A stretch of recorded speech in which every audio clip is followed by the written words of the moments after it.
오늘 시간에는 예수께서 성취하신 희년의 의미는 무엇이며 그 축복은 지금도 계속되고 있는가? 라는 제목으로 함께 말씀의 은혜를 나누길 원합니다. 오늘도 거룩한 주일을 맞이해서 주 앞에 예배하러 나오는 사랑하는 성도들과 또 온라인으로 함께 예배드린 모든 성도들을 사랑하고 축복합니다. 주의 날이 주님 오실 때까지 이어지도록 이 대한민국이 하나님을 잘 섬기고 하나님을 떠나지 않는 민족이 될 수 있도록 기도해 주시길 바라고 3.1절을 맞이해서 우리가 국가를 사랑하는 마음을 다시 한번 잘 되새기며 우리에게 주어진 자유와 이 해방과 그 기쁨을 빼앗기지 않도록 믿음으로 기도해 나가는 저와 여러분 되시기를 바랍니다. 저는 지난 2월 12일 월요일부터 그리스도의 율법관에 관한 설교를 시작을 했습니다. 그동안 한번 정리를 해야 되겠다라는 생각을 하다가 올해 들어와서 또 하나님의 경륜을 공부를 하고 이어서 그리스도의 율법관에 대해서 말씀을 나누게 되었습니다. 구약시대 이스라엘 백성에 주어진 율법을 우리가 지켜야 되느냐 지키지 말아야 되느냐부터 시작해서 우리는 율법에 관한 많은 것들을 공부를 사실 해야 됩니다. 그런데 우리가 알 것은 기본적으로 율법이라는 것은 이미 구원받은 자에게 주신 법이지 구원을 받으라고 주신 법은 아니다라는 것을 기본적으로 아셔야 됩니다. 출애굽해서 이미 구출받아서 광야에 나온 자들에게 시내산에 준 법인데 이것은 장차 들어갈 젖과 꿀이 흐르는 땅에서 지킬 법으로 준 거예요. 그러니까 희년도 오늘 본문의 말씀에 나오는 희년도 젖과 꿀이는 가나안 땅에 들어가서 지킬 법이지 광야에서 지킬 법은 아니었다라는 것입니다. 그래서 하나님의 구원받은 백성은 하나님의 구원받은 백성답게 살아야 될 줄로 믿습니다. 왜 그래야 되느냐? 우리는 그것을 십계명을 통해 알 수가 있어요. 십계명은 율법 가운데 세 가지 종류의 첫 번째 것으로서 인류가 인간이면 지켜야 될 기본적인 도덕법입니다. 그래서 우리는 그 십계명을 지키지 않으면 우리는 결국에 멸망받을 줄 알아야 돼요. 우리가 구출을 받아서 예수 그리스도 믿어서 구원을 받았어도 오늘도 우상을 숭배하면 지옥 가는 것입니다. 오늘도 음란해서 간음죄 지으면 지옥 가는 것이고 오늘도 예수 믿어도 거짓말하면 지옥 가는 것이지 안 가는 게 아니에요. 그러나 예수 믿으면 다 용서된다고 생각하는데 죽어보세요. 그렇게 되나? 다 생명책에 이름이 기록됐지만 딱 지워집니다. 죽는 날. 이건 어쩔 수 없어요. 하나님이 말씀하시는 거기 때문에. 그래서 우리는 이 구원은 이미 받았으나 완전한 구원이 아니고 또한 우리는 지금 구원을 이루어가고 있다 생각하시며 두렵고 꾹 떨림으로 구원을 이뤄갈 수 있기를 축원합니다. 그렇게 하는 것은 하늘에서 들어갈 우리의 지위와 신분과 영광이 있기 때문에 이 땅에서 우리가 깨어있을 때 그것을 잘 준비할 수 있는 거죠. 그래서 우리가 이 구원을 이뤄가는 데 있어서요. 그래서 이 구원의 마지막에 다시 잣대로 십계명이 쓰일 날이 온다는 거예요. 그러니까 십계명 어기면 안 돼요. 빨리 회개해야 되는 것이죠. 그래서 율법에는 첫 번째 도덕법으로서 십계명이 있다. 두 번째는 의식법들이 있어요. 어떤 절차를 지키면 혜택을 베풀어주는 어떤 법이 있고요. 세 번째는 재판법이 있어요. 의식법은 어떤 것들이냐? 의식법은 어떤 행위를 하는 거예요. 항상 행위를 하는 것입니다. 그래서 그 행위의 절차를 밟으면 그 어떤 혜택이 주어지는데 예를 들어서 이스라엘 민족이 난 지 8일 만에 할례를 받으면 언약 백성이라고 자격이 주어지는 거죠. 그래서 이런 의식법들은 할례법, 그 다음에 안식일을 비롯한 절기법, 성막법, 제사법, 정결법, 그 다음에 음식법 이런 것들로 구성되어 있어요. 이런 것들이 바로 의식법들이고요. 세 번째는 재판법이죠. 이스라엘 민족이 서로 간에 싸울 때 재판해 주는 법입니다. 민법과 상법의 복합체인데요. 이런 법들이 있습니다. 그래서 우리가 그동안에 2월 12일부터 이 도덕법으로서 십계명을 공부를 하고 그 다음에 의식법으로서 첫 번째 할례, 두 번째 그 다음에 절기법을 공부를 했습니다. 그 절기법에는 세 종류가 있으니 첫째는 매 주간에 찾아오는 절기 안식일이 있고 연중절기로서 7가지 절기가 있으니 유월절, 무교절, 초실절, 칠칠절, 나팔절, 속죄일, 초막절이라는 7개 절기가 있다. 그리고 이 연중절기 말고도 또한 초하루, 안식년, 면제년, 희년이 있다라고 이렇게 구분할 수가 있습니다. 오늘 우리는 그 부분에 가서 절기법 가운데 희년법에 대해서 오늘 말씀을 살펴볼 것인데요. 이 희년법은 엄청난 내용을 포함하고 있어요. 이 설교가 끝나는 그 순간에 거의 충격에 쌓일 겁니다. 왜냐하면 이 희년법이 얼마나 중요하고 우리가 밀접하게 관련이 되어 있는지, 특히 대한민국에서 살고 있는 사람들은 얼마나 이것이 중요한 법이었는지를 깨달을 수 있기 때문에 그렇습니다. 자, 그러면 대체 희년이란 무엇일까요? 우리는 성경을 전체적으로 볼 줄 알아야 되는데 요한복음 5장 39절에 예수님께서 너희가 이 성경에서 영생을 얻는 줄 생각하고 이 성경을 연구하거니와 이 성경이 곧 내게 대하여 말씀하시는 것이라. 이 성경은 아직 신약 성경이 쓰여지기 전이니까 구약 성경을 가리키는 거죠. 구약 성경을 잘 읽어보면 장차 오셔서 인류를 구원할 메시아가 누구시며 어떻게 살아가게 될 것인가가 이미 기록되어 있다는 거예요. 그것이 율법 가운데 의식법에 들어있고요. 그 다음에 예언 가운데 있는 거예요. 그래서 우리는 의식법들을 공부하면서 예수 그리스도가 누군지를 알게 되고 또 어떻게 우리를 그 의식법을 통해서 이끌어 갈 것인지를 알 수가 있는 거죠. 만약 이것을 모른다고 한다면 우리는 예수 그리스도에 대해서 잘 모르게 될 것이고 예수 그리스도 우리를 어떻게 이끌어가는지를 잘 모르게 될 겁니다. 그래서 사도 바울은 뭐라고 했느냐? 율법은 우리를 그리스도께로 인도하는 초등교사의 역할을 한다. 파이다고고스는 파이디오는 어린이인데 파이다 어린이들을 이끌어주는 선생이다라는 거예요. 이것은 종인데요, 주인의 자녀를 어린아이 때 바른 길로 인도하도록 이끌어가는 거예요. 그래서 초등학교를 잘 나와야 됩니다. 뭘 잘 나와야 된다고요? 초등학교를. 초등학교 때 늘 헷갈린 사람은 죽을 때까지 헷갈려요. 그리고 초등학교 때 기본을 잘 배워야 돼요. 도덕 윤리를 잘 배워야 돼요. 초등학교 때만 도덕 윤리를 가르치잖아요. 중학교 때부터 안 가르칩니다. 초등학교 때만 가르치는 거예요.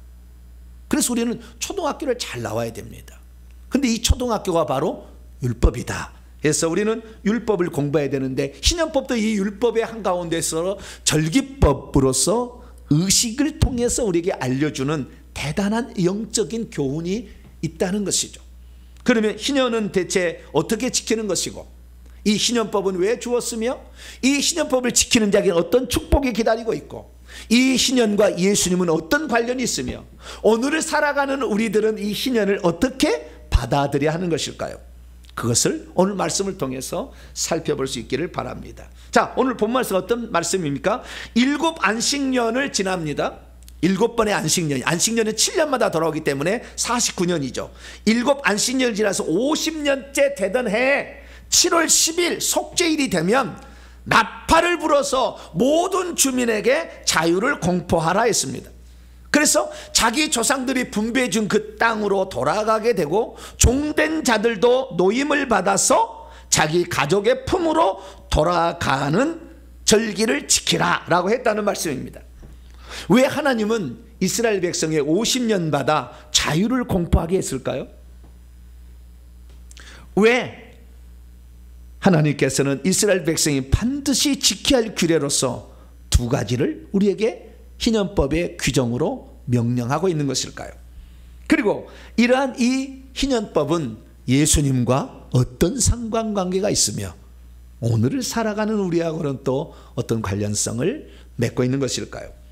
오늘 본 말씀은 BC 1445년경 출애굽하여 약 1년이 지난 시점에 하나님께서 시내산에 모세를 불러가지고 들려준 절기법 가운데 희년법에 관한 말씀입니다.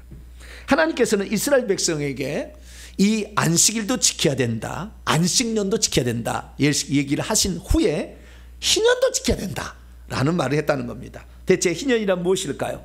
오늘 본 말씀 통해서 간단히 정리를 한번 해봅니다. 너는 모세입니다. 하나님이 시내에서 말씀하고 있어요. 너를 위하여 7번 안식년을 계수하라. 7년이 7번이니까 49년이 되는 거다. 그리고 그 49년이 되던 해에 7월 10일 날 7째 달 열흘날을 속죄일인데 이때는 뿔나팔을 막 불어하는 거예요. 이 뿔나팔은 수양의 뿔나팔이니까요. 이렇게 굽어져 있어요. 뻥 이렇게 나는 거예요. 이렇게 나는 그 뿔나팔을 부는 거예요. 크게 불나는 겁니다. 어디에서? 전국에서. 전국에 이 무슨 날이 되었다라는 기념일이 되었다, 무슨 날이 되었다고 다 알리라는 겁니다. 알리라는 거죠. 다 알리라. 그래서 50년째 해를 이제 거룩하게 해야 된다. 그러니까 이스라엘 민족은 50년째가 7월 1일 날이 나팔절이고요. 7월 10일 날 그 새로 시작을 하는 거예요. 그래서 모든 거주민들에게 뿔나팔 불어서 어떤 소식을 알려주는데 그게 뭐냐? 자유의 날이 되었다 라고 알려라는 겁니다. 그러면 그 자유의 날은 뭐냐? 이 날을 다른 요벨이라고 부르라고 그랬어요. 왜? 뿔나팔을 울려 불어서 그 날을 세웠기 때문에 수양의 뿔나팔의 날을 요벨이라고 하는 거예요. 이것을 요벨을 한자로 번역해서 희년이라고 번역한 겁니다. 그래서 희년을 선포하라는 거예요. 그러면 희년을 선포하게 되면 두 가지를 지켜야 된다는 겁니다. 하나는 자기가 조상으로부터 물려받은 각 지파 땅이 있을 거 아니에요. 그 지파 땅을 남에게 팔았달지라도 그 땅을 자유와 해방을 돌려줄 것이니 그 땅으로 돌아가라. 그래서 오늘 소유지라는 말을 요 밑에 각주를 봐보세요. 성경책 각주를 보면 분배받은 토지 이렇게 돼 있어요. 요 각주죠. 밑에 보면은 성경책에. 네. 그래서 소유지라는 것은 분배받은 조상 지파의 땅으로 돌아가라. 이 첫 번째 명령. 두 번째, 종으로서 가난해가지고 종으로 팔렸지만 50년째 돼가지면 자유와 해방의 해니, 자유의 해니 이제 종로를 그만하고 자기 집으로 돌아가라. 가족에게로 돌아가라. 이렇게 했다는 거예요. 그래서 그때 모든 사람들이 이제 내 땅을 차지하게 되고 자유민이 되는 거죠. 할렐루야. 그래서 그것을 전국에 뿔나팔을 불어서 선포하라라는 겁니다. 그리고 그 해가 되면 어떻게 되느냐? 그 해가 자유와 해방의 기쁨인데 일하지 말고 파종하지 말라는 거예요. 땅에도. 그리고 스스로 난 것 거두지 말고 들짐승이 먹게 하고 가난한 자도 먹게 해라. 가꾸지 아니면 포도도 거두지 말라. 다 다른 사람이 가난한 사람이 그냥 가져갈 수 좀 더 놔둬라. 이렇게 한 거예요. 이것이 희년이다라고 말해주고 있습니다.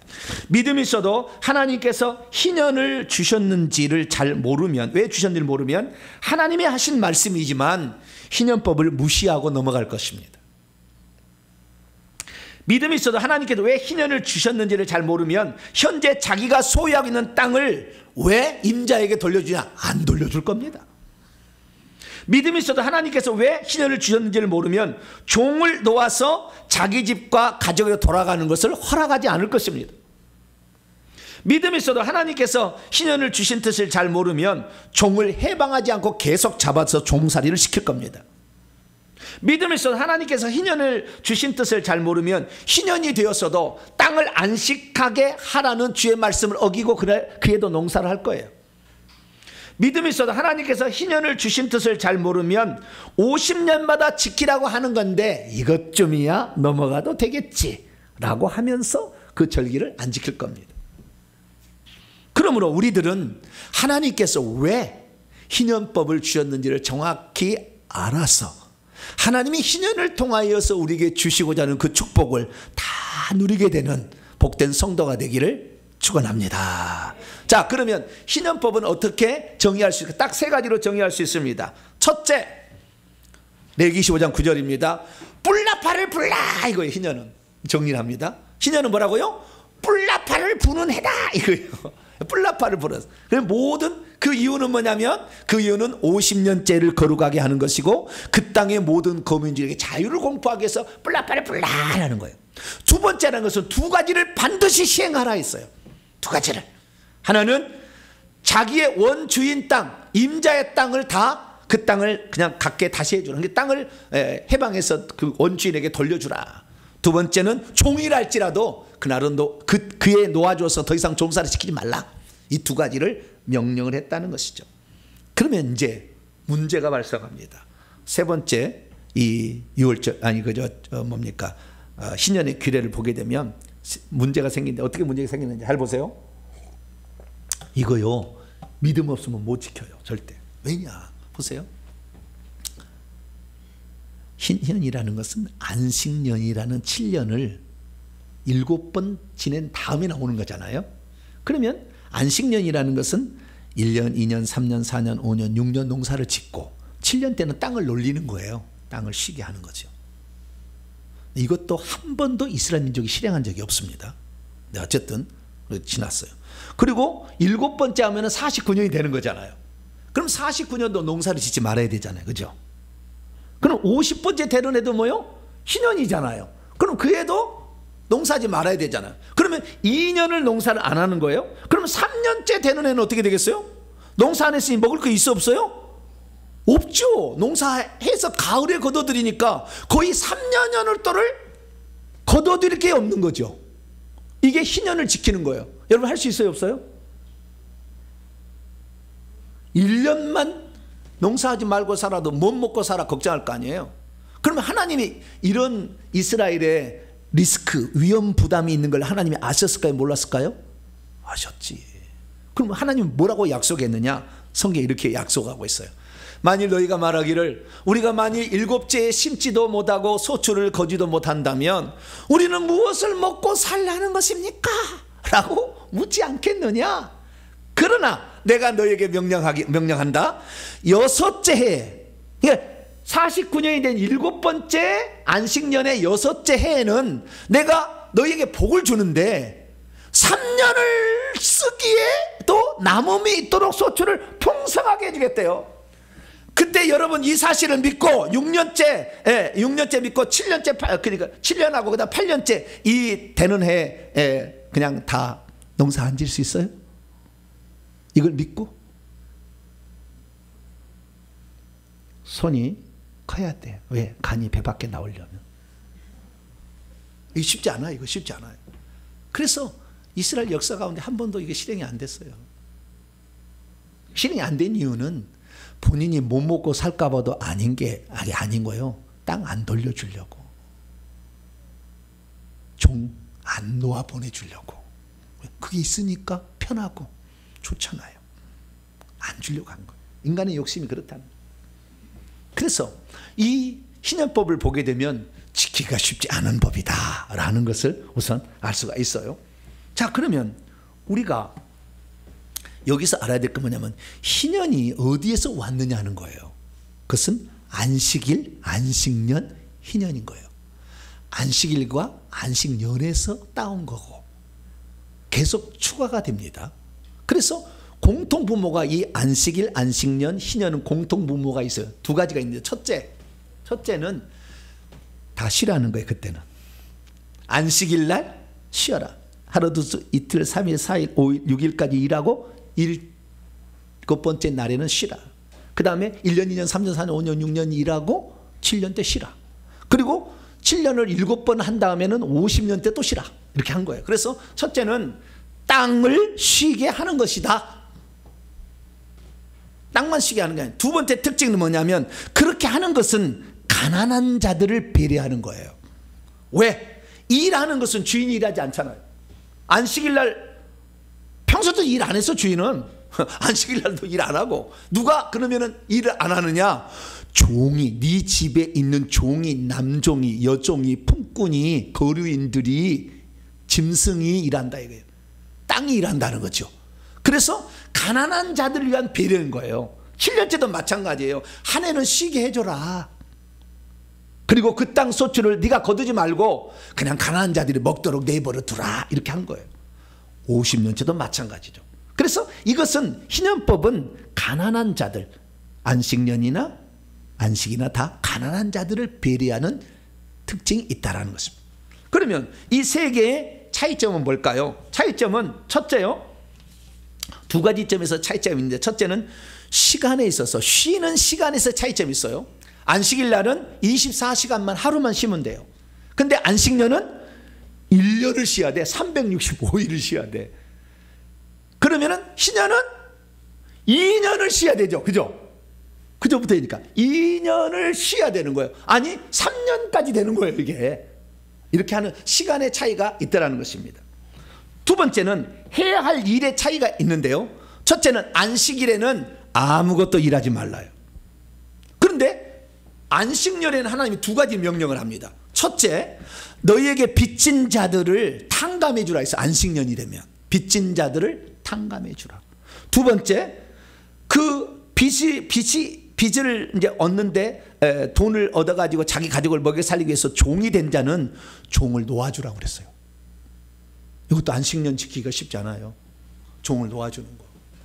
종을 샀는데, 종이 팔려왔는데 이걸 놓아주기 쉽지 않아요. 근데 그렇게 하라고 그랬어요. 그런데 희년이 되면 여기에다가 하나가 더 추가돼요. 땅도 돌려주라 해요.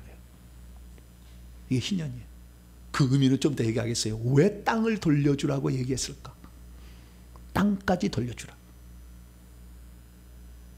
그런데 이스라엘 사람들이요, 자기 원래 임자에게 돌려주는데 얼마나 이게 쉽지 않아요. 왜냐하면은 종이 있으면은요, 종이 일을 다 해주잖아요. 나 편하잖아요. 그 다음에 땅이 있는데, 땅이 있으면은 내가 가만히 있어도 종들이 일해주면 다 들어올 텐데 땅을 돌려줘 버리면 내가 뭐 먹고 살아라고? 그래서 이게 쉽지 않은 법이었어요. 그런데 하나님께서는 이것을 반드시 지키라 이렇게 얘기한 거예요. 그럼 왜 하나님께서는 반드시 지키라고 했느냐? 그것을 예수님께서 우리에게 알려줬어요. 오셔가지고. 언제? 예수님이 첫 번째 설교할 때 알려줬어요. 취임식 설교할 때. 왜 희년이 필요한지를, 왜 이스라엘 민족이 희년을 지키라고 했는지를 그때 알려준 거예요. 예수님께서 세례요한에게 세례를 받으시고 공생애를 시작하시잖아요. 사탄에게 시험을 받으러 광야에서 40년 금식하시고 시험을 받으신 다음에 갈릴리로 돌아가셨어요. 그래서 공생을 시작하는데 그 주간에 안식일이 됐어요. 안식일 때 자기의 고향 나사렛으로 갔습니다. 이제 30살 먹은 사람이었기 때문에 이제는 어떤 회당에서 뭔가를 말씀할 수 있는 그런 어떤 위치가 되었어요. 그래서 회당에 딱 가서 그날 누군가가, 회당장은 그날 누군가가 와서 말씀을 전할 수 있도록 허용을 해주면은 누구든지 와서 거기서 설교할 수 있어요. 그래서 바울도 가서 회당에서 늘 설교하고, 그래서 예수님께 가버나움 회당에서 그렇게 했던 것은 허용을 해줘서 그런 거예요. 그래서 오랜만에 예수님 오셨으니까 예수님한테 뭐 성경을 이렇게 낭독하고 이렇게 또 그 다음에 해설할 수 있도록 기회를 줬어요. 그리고 성경을 갖다 줬는데 그날따라 이 회당장이 뭘 갖고 왔냐면은 이사야 두루마리를 갖고 왔어요. 근데 이사야는 예언서 가운데 제일 분량이 많아. 이만하고 두루마리 둘둘둘 말하는데 몇 장까지 있어요? 66장까지 있거든. 그러니까 한 사람은 풀어야 되고 한 사람은 말해야 돼. 근데 예수님은 다 하더니 이 성경책 맡은 두 사람에게 이사야 61장으로 갑니다 그랬어요. 그러니 이 처음부터 말해야 되잖아. 거의 끝까지 땀 났을 거야 아마. 영화를 찍어야 되는데 땀 나는 장면이 나와야 되는데. 그래서 61장 스톱 하시고 61장 1절과 2절 말씀을 봉독을 했어요. 그것이 오늘 누가복음 4장이 그대로 인용이 되었는데요. 주의 성령이 내 위로 임하였으니, 왜냐하면 내게 기름을 부으셨기 때문인데요. 뭐 하려고? 가난한 자들에게 복음을 전하게 하려고 내게 기름을 부으셨다는 말이 오늘 나에게 응하였다. 이거 하려고 하는 거예요 지금. 그래서 지금 내가 성령의 기름 부음을 받고 요단강에서 지금 와서 가난한 자에게 복음을 증언하라는 이 예언이 지금 성취되고 있다는 걸 얘기하려고 이 본문을 읽은 것입니다. 근데 그것만 아니라 두 가지를 얘기한 거예요. 두 가지. 이사야 61장 1절 2절. 첫째는 가난한 자들에게 복음을 전파하기 위하여 하나님께서 예수님에게 성령을 부어주셨다.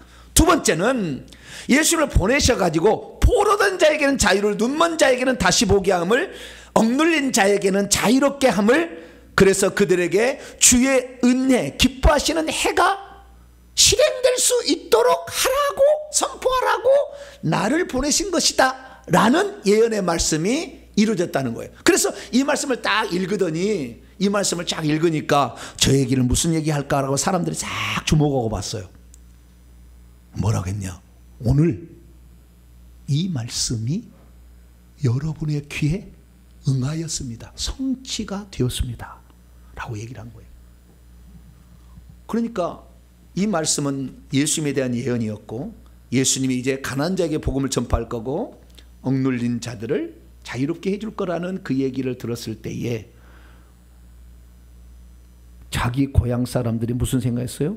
너는 깨복쟁이 때부터 우리가 잘 알고 있는데 네가 뭔데 그런 일을 할 수 있다고 감히 선언을 하느냐. 그래서 낭떠리로 끌고 가서 죽여보려고 그랬어요. 이 설교 후에. 그런데 예수님은, 저도 예수님을 닮았는데요, 죽으면 죽이라 그러고 하고 하는 거예요. 그냥 네? 죽인다 그러면 죽지 뭐 이렇게. 하나님이 안 죽이시는 거예요. 그대로 선언한 거예요. 예수님께서 이 설교를 하신 것을 통하여서 마지막에 주의 은혜의 해를 선포하려고 나를 보내신 거다라고 얘기했다는 거죠. 주의 은혜의 해는 바로 희년을 가리키는 것입니다. 그래서 이 희년을 예수님께서 선포하러 오셨고 성취하러 오셨음을 알 수가 있게 되는 것이죠. 자, 그럼 이렇게 두 가지 질문을 던졌습니다. 첫째, 왜 예수님은 많은 곳에 가서, 가버나움에 어디 가서 설교를 할 수 있었을 텐데 제일 첫 번째 설교를 갈릴리 나사렛, 자기 고향 나사렛의 회당으로 가서 설교를 하신 것일까요? 그건 단 하나 이유입니다. 희년이 되면 자기의 고향으로 돌아가라, 자기가 태어나서 자란 곳으로 가라 라는 말씀 때문에 그 희년을 성취하려면 그대로 이루려고 간 거예요. 우리는 성경을 넓게 봐야 됩니다. 예수님이 이 땅에 오셨을 때도 호정령을 내리는데 하나님이 가이사 아구스를 명령을 내려서 자기 고향 본토 자기 집밭 땅으로 가서 호적하라 이렇게 명령을 낸 거. 왜? 이제 희년을 너희들이 안 지키니까 희년을 내가 지키도록 강제로 하겠다라는 사인을 예수님 탄생 시에 그때 보여준 거예요. 그리고 예수님은 직접 자기가 태어나서 자란 나사렛으로 가서 그 복음 선포의 설교를 하게 된 것이죠. 두 번째는 뭐냐? 예수님께서 장차 이 희년을 성취할 자로서 무엇을 하실 것인지를 얘기를 하신 거예요. 이 이사야 61장 1, 2절 말씀을 통하여. 첫 번째는 뭡니까? 가난한 자에게 복음을 전하게 합니다. 여러분 성경을 보세요. 공간 한 복음씩 읽어보게 되면 예수님이 부자들하고 정치 지도자들하고 종교 지도자로 친했는가? 가난하고 병들고 소외되고 무시받는 사람하고 친했는가? 병들고 귀신 들린 자하고 친했는가? 한번 생각해 보세요. 예수님은 전적으로 뭐요? 이 말씀 때문에 그런 거예요. 왜? 희년의 원래 목적은 안식일, 안식년, 희년은 가난한 자들을 위한 배려예요. 그렇기 때문에 예수님께서는 이 땅에 부자들하고 놀지 아니하고, 정치 종교적 지도자들하고 놀지 아니하고, 그들과 친하게 지내서 음식 먹고 다니지 아니하고, 가난한 자들, 병든 자들, 소외된 자들을 치유하시고 사랑하시고 그들에게 복음을 전하셨습니다. 할렐루야. 그러면 왜 가난한 자들이냐 이거죠. 이걸 아셔야 돼요. 여러분 예수님께서 이 땅에 오셔가서 말씀 전하는 거 딱 두 가지. 회개하라, 천국에 가까웠다. 답은 그건 무엇입니까? 너희들이 이 땅에서 가난하게 살고 있다 할지라도 가난한 자라서 땅을 못 차지하는 게 아니다. 하나님께서 하늘에 땅을 준비하고 있으니 너희들 내가 하늘나라에 들어가지 못하도록 한 요소를 내가 다 제거해 줄 테니까 너희들이 나를 믿어서 하늘나라의 땅을 차지하라. 할렐루야.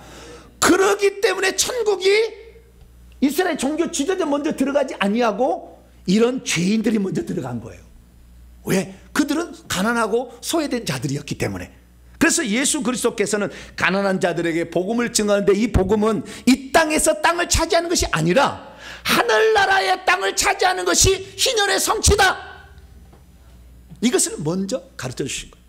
그리고 두 번째 뭡니까? 두 번째는 이 그때의 세 가지지 않습니까? 네. 포로된 자에게는 뭘 줘요? 자유를 주고, 눈먼 자들에게는 다시 보게 하고, 그리고 억눌린 자에게는 자유롭게 하는. 이게 뭡니까? 다 귀신에게 눌린 자예요. 여기 보면 싹 다. 그러니까 이 땅의 사람들이 다 누구에게 눌려지는 거예요? 마귀에게 눌려 지내고 있어요. 안식일을 못 지키는 거. 18년 동안 꼽으로 조금도 펴지 못한 자를 안식일 일부러 고쳐준 것은 그런 거예요. 병든 자, 손 마른 자 일부러 안식일에 고쳐준 그런 거예요. 너희들이 귀신에게 사로잡혀 병들고 신음하고 고통받는데 나는 너희들을 놓아주려고, 해방시켜 종된 것에서 놓아주러 왔다. 그 종을 시키는 장부인 누구냐? 마귀다. 그래서 예수 그리스도께서는 그 마귀에 눌린 자를 고치기 위해서 마귀의 대장을 공생에 시작하자마자 광야에서 40일 금식하시고 마귀 한판 붙은 거예요. 그래서 그걸 딱 제압한 다음에 그 마귀에 쫄게들은 귀신들을 싹 다 쫓아내기 시작했어요. 할렐루야. 그래서 예수님의 공생애는 귀신 마귀에게 눌린 자를 건지는 거였고 결국에 그들을 천국에 보내기 위하여, 그러나 이 마귀에 눌린 그 사람들을 빼내기 위해서는 죄값을 담당했기 때문에 예수님이 십자가에 죽으시고 그들을 건져낸 다음에 천국 백성이 되게 하려면 하늘의 생명이 필요하니까 성령을 통해서 당신으로서 생명을 주신 줄로 믿으시기 바랍니다.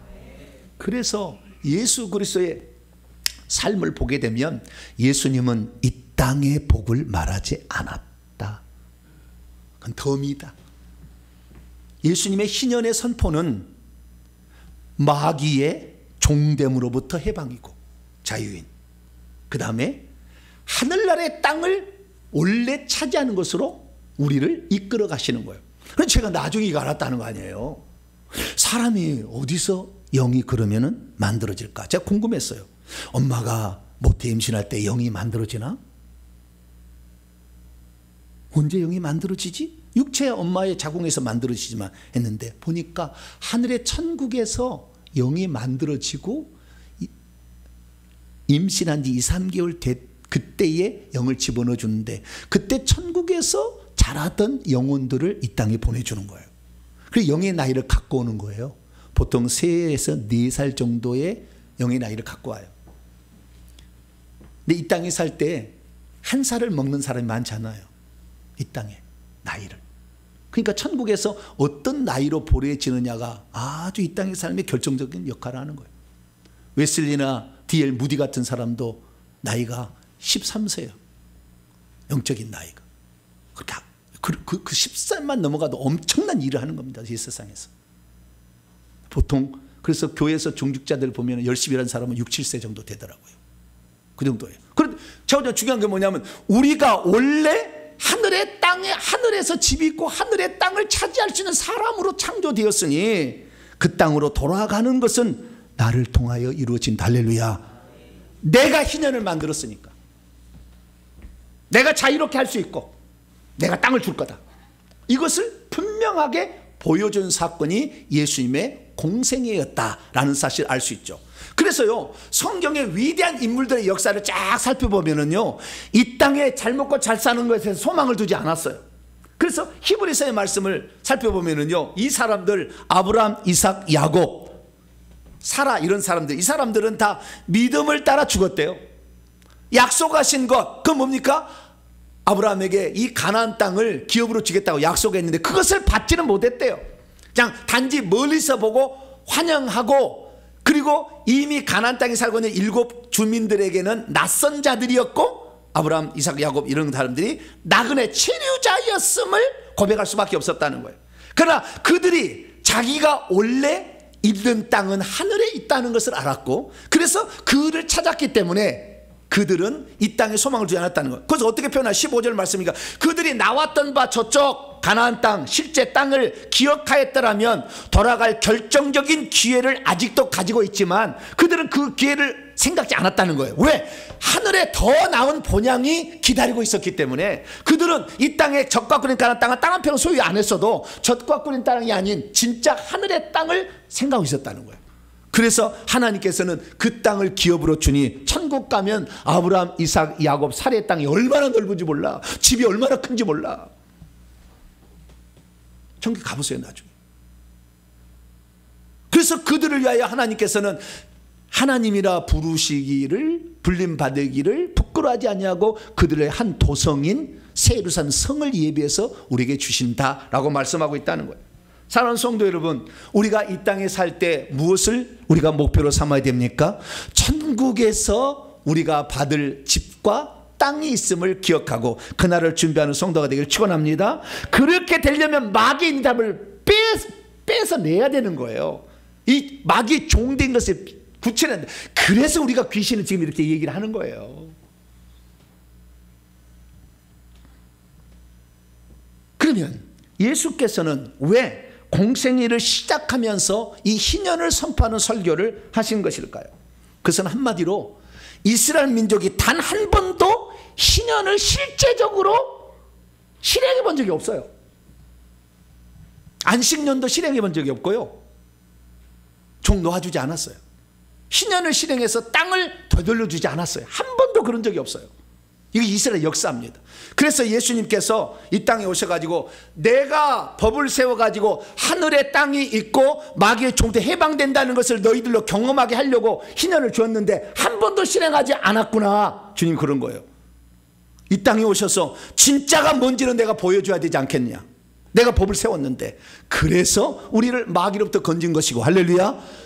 우리를 천국의 땅이 있다고 얘기를 해준 거예요. 그래서 한편 강도에 오늘 네가 나와 함께 낙원에 있으리라. 너가 원래 있던 곳으로 갈 수 있도록 내가 해주마 라고 샘플로 우리에게 보여준 것입니다. 저는 생각해 봤어요. 그래서 희년이 뭐냐? 희년이 뭐냐? 제가 딱 생각했더니요. 희년은 제가 정의한 겁니다. 그레이트 리셋이다. 거대한 초기화. 네. 원래 우리가 종이 아니었는데 종 되어버렸잖아요.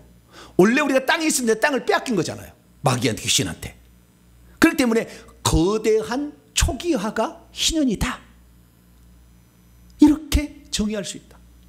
그래서 하나님께서는 이 거대한 초기화, 이 땅에서는 우리는 남에게 가난해서 종으로 팔려서 종살이하고 내 땅을 없어서 내 땅이 있는데 가난해서 팔아가지고 내 땅이 아니었지만 그래서 그것을 자유를 통해서 다시 준다고 했지만 뭡니까? 예수님께서는 마귀로부터 우리를 건지신, 종에서부터 건지신 것이고 그 다음에 하늘의 땅을 준비해서 주는 것이기 때문에 인류가 이 땅에서 행해야 할 가장 중요한 일은 희년을 실행함으로 말미암아 하늘에서 하나님이 줄 것을 미리 맛보았어야 돼요. 근데 이스라엘 민족은 단 한 번도 이 일을 행하지 않았다는 거예요. 그래서 주님께서 화가 난 거예요.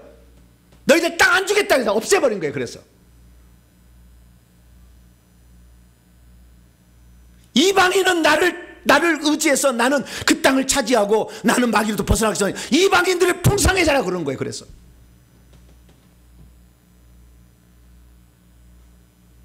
저와 여러분은 이 땅에 있을 때 이 희년 같은 삶을 실천해 나갈 수 있기를 축원합니다. 나에게 예속된 사람에게 자유를 주세요. 그들의 땅을 차차주고 이렇게 해야 돼요. 그래서 저는요, 우리나라를 한번 생각해 봤어요. 우리나라는 어떤 나라냐?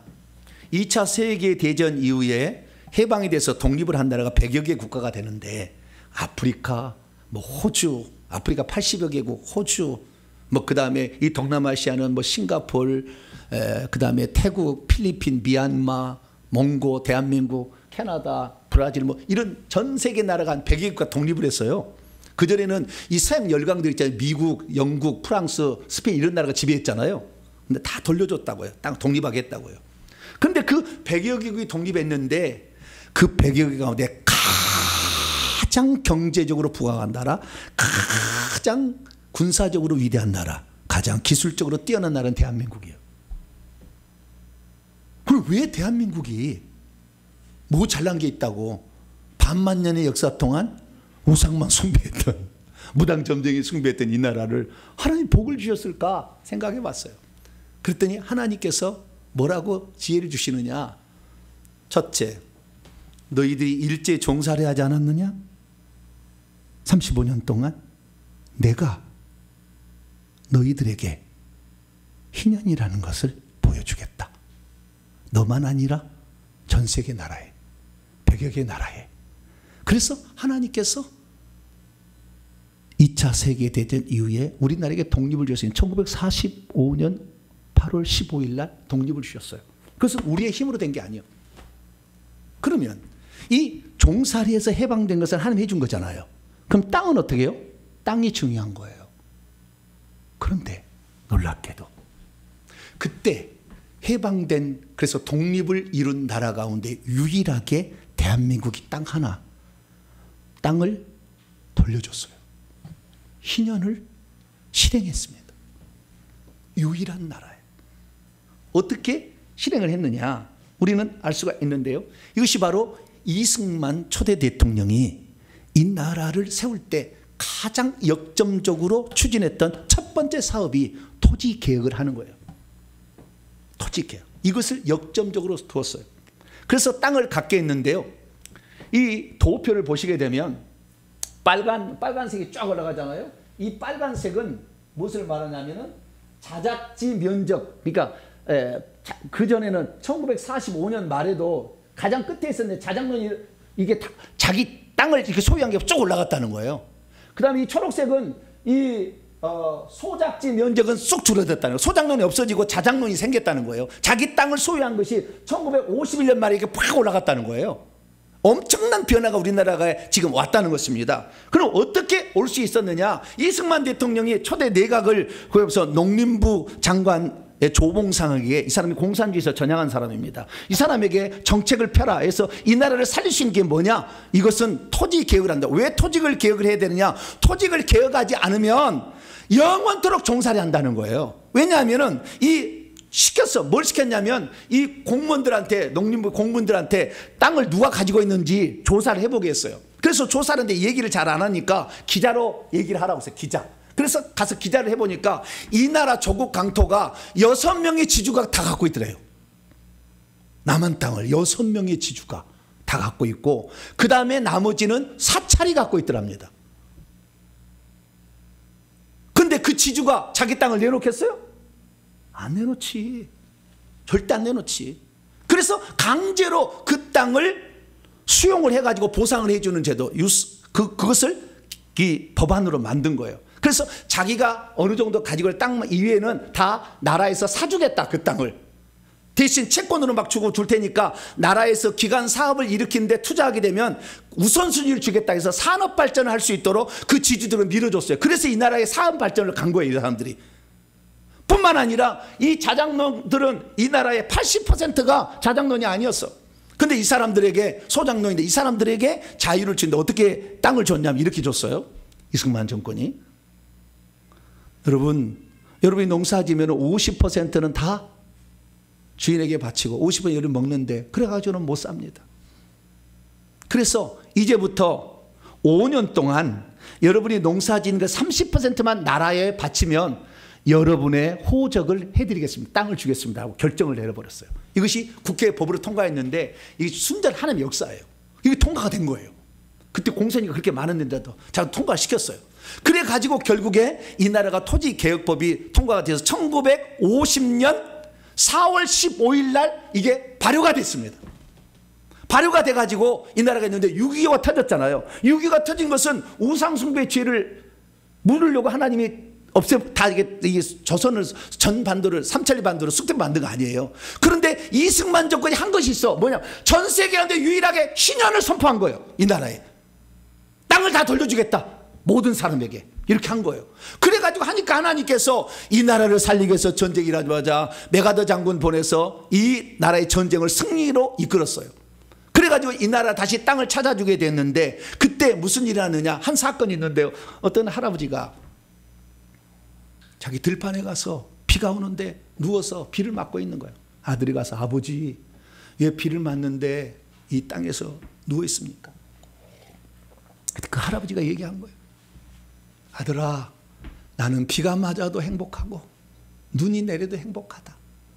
나는 평생에 땅 한 평 없이 빌어먹고 살았는데 이제 1년이 있으면 이 땅이 내 땅이 되는 거 아니냐. 나는 이렇게 기쁠 수가 없구나. 밥을 안 먹어도 행복하고 나는 후손에게 물려줄 땅이 있다는 것이 나 이렇게 기쁜 줄 모른다. 그렇게 했다는 거예요. 왜 이 나라가 폐허가 됐는데 북한은 안 되고 남한은 70년 만에 이렇게 천지 차이가 났습니까? 모든 땅의 소유가 토지개혁법으로 주어졌기 때문에 폐허 더미에서 이것은 내 땅이니까 내가 살려야 된다는 강한 열망이 있었던 거예요. 그래서 이 나라 민족이 그렇게 고통스러워도 이 땅에 내 땅을 내 사주했는 이 땅으로 내 자식을 가르쳐서 내가 훌륭한 사람을 만들어야 되겠다. 이 생각이 딱 들어간 거예요. 그러나 북한은 공동 소유니까 아무도 그 땅에 대해서 열심히 안 살아. 왜? 다 각출해 가잖아요. 각출해 가잖아. 무상 가져갔다가 무상으로 줬지만 다 가져가잖아.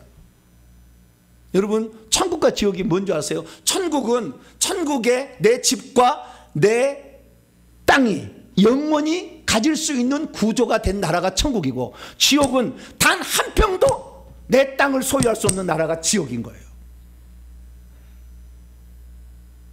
천국과 지옥의 차이는 여기 나는 거예요. 우리는 지금 그래서 이 나라가 다른 어떤 나라보다도 잘 사는 나라가 된 것은 그런 거예요. 브라질 대통령이 뭐라고 얘기한 줄 아세요? 한국은 과거 50년에 농지 계획을 했지만 브라질은 그렇게 하지 못했고 아직도 그것이 풀어야 할 숙제입니다. 브라질의 경제는 사회 개혁 없이 심각한 불균형 성장을 해왔고 지금도 그렇습니다. 필리핀도 그 지주들이 안 내놓겠다고 했어요. 이 토지 개혁법을 할 때. 그래서 지금도 그 지주들이 다 갖고 있는 게 필리핀 구조예요. 그래서 나라가 발전하지 않는 거예요. 근데 우리나라는 모든 사람에게 땅을 돌려줬습니다. 할렐루야. 이 일이 대한민국이 시행됐어요. 이 자유민주주의 국가가 이래서 좋다는 거예요. 그래서 우리나라가 전 세계에서 가장 뛰어난 나라가 될 수 있었다는 것입니다. 사랑하는 성도 여러분, 우리가요 천국에 우리가 지금 우리의 집을, 우리의 땅을, 기업을 준비할 수 있도록 하나님이 우리에게 허락을 하셨어요. 이 땅을 우리는 차지해야 되는 것입니다. 얼마나 중요한지 몰라요. 이 땅은 영원히 우리 땅이기 때문에 천국에 달하면 그 땅에서 영원히 살아요. 여러분 그 땅을 얼마나 지금 준비하고 살아가고 있습니까? 저는 희년을 준비하면서 깜짝 놀랄 한 가지 사실을 발견하게 되었어요. 그건 뭐냐? 이스라엘 민족이 단 한 번도 희년을 지키지 않았는데, 그럼 만약에 희년을 지켰다고 한다면 희년은 언제쯤 되는 것일까? 라는 것을 생각해 봤어요. 그랬더니 성경 말씀에 이게 가장 확실한 연도 계산법이 여기서 나와요. 이스라엘 자손이 애굽 땅에서 나온 지 480년 되던 해에 솔로몬이 왕이 된 지 4년이었고 그 해가 둘째 달에 2일 날에, 역대하 3장 2절, 둘째 달 2월 2일에 성전 건축을 시작했대요. 그래서 역사적으로 이걸 다 고각을 다 찾아봤어요. 그랬더니 성전을 건축했던 해가 BC 966년입니다. 그러니까 이스라엘의 솔로몬이 왕이 되게 970년이에요. 4년 뒤엔 966년에 성전을 지었다고 기록이 나와. 근데 이것이 약간의 몇 년의 차이가 있긴 있는 것 같아요. 그런데 가장 확실한 것은 966년이 거의 정설로 받아들이고 있어요. 그래서 966년은 이스라엘이 애굽에서 탈출한 지 몇 년째 되던 해라고요? 480년 되던 해요. 그러니까 966년에다가 480년을 뒤로 딱 넘어가면 몇 년이 되는 것입니까? 1446년이 되는 거예요. 960년, 480년, BC 1446년에 출애굽을 해요. 그래서 우리가 지금 1446년이 출애굽했다는 이 역사적 자료를 가지고 있는 거예요. 그런데 이 이스라엘 민족이 출애굽해서 광야에서 몇 년 지냈습니까? 40년을 지냈어. 40년을 빼면 1406년이야. 그 광야에 들어와서 그때부터 1년 2년 세서 50년째 되는 해가 희년이잖아요. 그렇죠? 그러니까 1406년부터 시작해서 희년은 드디어 작동하기 시작한 거예요. 그래서 작동해서 이 7년마다 작동해서 49년 50절 계산을 하는데, 희년법이 이렇게 계산하는 거예요. 77에 49년에서 50년 때 된 50년은 그 다음에 안식년의 첫 해입니다. 50년 따로 있는 게 아니고. 그래서 49년을 주기로 계속 돌아가고 있는 거예요. 지금 계속 돌아가고 있는데, 그래서 70번을 계산을 해봤어요. 1406년에서 70번째 해가 되는, 그래서 77에 49를 곱해보니까 3430년이 되면 희년의 70번째 해예요. 70번째는 아주 중요한 겁니다. 7은 완전수기 때문에. 이스라엘 민족도 보로 70년에다 돌아왔잖아요. 그래서 3430년에서 출애굽했던 적각군에 가나다 1406년을 빼니까 2024년 올해가 희년의 해예요. 70번째 희년의 해예요. 만약에 이게 문자적으로 그대로 성취된다면 예수께서 이 땅에 오셔서 희년을 선포하시고 3년 6개월 동안 복음을 전하시고 가셨잖아요. 지금부터 올해부터 3년 6개월 동안만 마귀로부터 구출되고 천국에 들어가는 기간인 거예요. 그리고 적그리스도가 통치하는 거예요. 이게 만약에 문자적으로 성취된다면, 그리고 이 계산법이 확실하다면, 그러나 그것은 정확히 모르겠죠. 그럼 우리가 알 수 있는 것은 다음 시대의 희년은 우리에게 없다는 거예요. 올해가 70번째 희년이에요. 지금부터, 지금 하나님께서 은혜 해를 선포하러 예수님이 오셨다고 해서 3년 반의 생애를 사셨기 때문에 우리가 지금 만약에 우리의 식구를 구원하지 못한다면 3년 뒤에는 안 돼. 제가 봤을 때. 지금 회개해서 귀신 뽑아내지 않으면 못 뽑아내. 미안하지만 문자적으로 그대로 성취된다. 얼마나 지금 중요한 시대에 우리가 살겠는지 몰라. 천국에 간 사람이 얼마나 지금 주님이 곧 오신다 하고 지금 적그리스도가 온다 이렇게 얘기하고 있는데, 이 계산법이 만약에 맞는다고 한다면 우리들에게 희년은 지금이 마지막 기회예요. 지금이 마지막 기회. 얼마 남지 않았다. 사랑하는 성도 여러분, 아직 가족이 마귀에서 벗어나지 못하는 종살이 하고 있습니까? 천국의 기업이 우리에게 준비됐다는 걸 모르고 있는 사람이 있습니까? 복음을 전해주려면 지금 전해주세요. 제가 올해 하나님께서 왜 책을 10권이나 내게 내라고 이렇게 톡촉을 하듯이 저에게 말씀하셨을까? 얼마 세월이 안 남아서 그런 것 같다.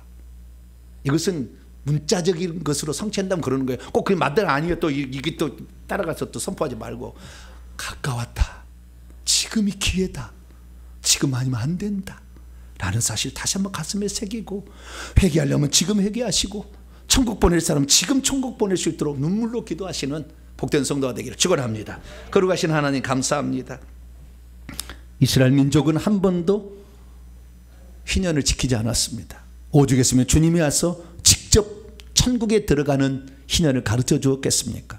그러나 그것도 3년 6개월이었습니다. 주여, 엘리야도 3년 6개월 동안 비가 내리지 않는 때가 있다고 했으니 주여, 우리의 삶에 비가 내리는 이 늦은 비, 성령의 은혜 때에 아버지, 저희들이 회개해서 귀신을 뽑아내고, 저희들이 회개해서 귀신에 사로잡힌 자를 건져서 천국의 땅에 들어가도록 인도하는 저희들 되게 해 주옵소서. 우리 주 예수 그리스도의 이름으로 기도하옵나이다.